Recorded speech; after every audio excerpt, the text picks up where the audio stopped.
We're on a high-stakes mission across northeast Syria,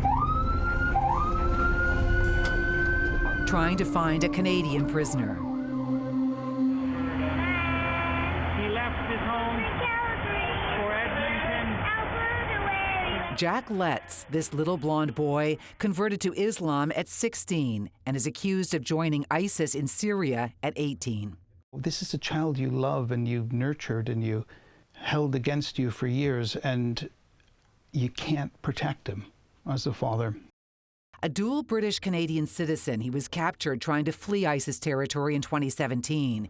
He spent the last 7.5 years in a prison somewhere in Syria. No one knows exactly where.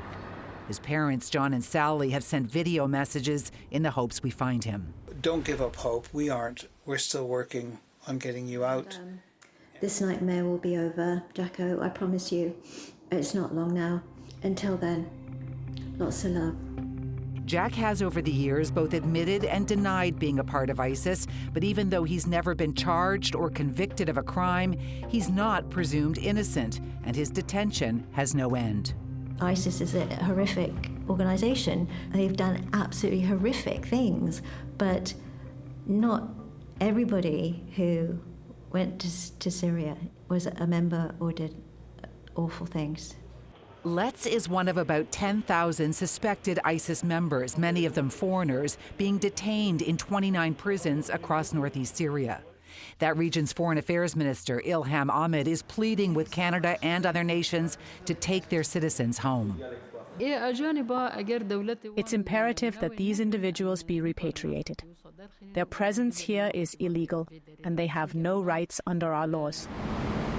The UK has stripped his British citizenship, and so Jack Letts is a Canada-only problem. While so-called Canadian ISIS brides and their children have been repatriated, there's zero public or political will to do the same for male citizens who are detained in northeast Syria. His parents have launched unsuccessful court battles, protests, petitions, and hunger strikes, pleading with the Canadian government to repatriate their son, even if it's to put him on trial.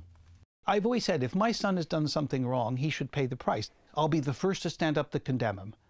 Tayeb Ali is Jack's lawyer, although he's never had access to his client.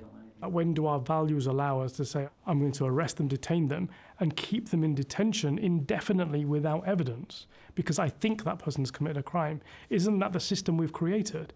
Sally's biggest fear is that the son she hasn't seen in a decade is dead, and she hasn't been told.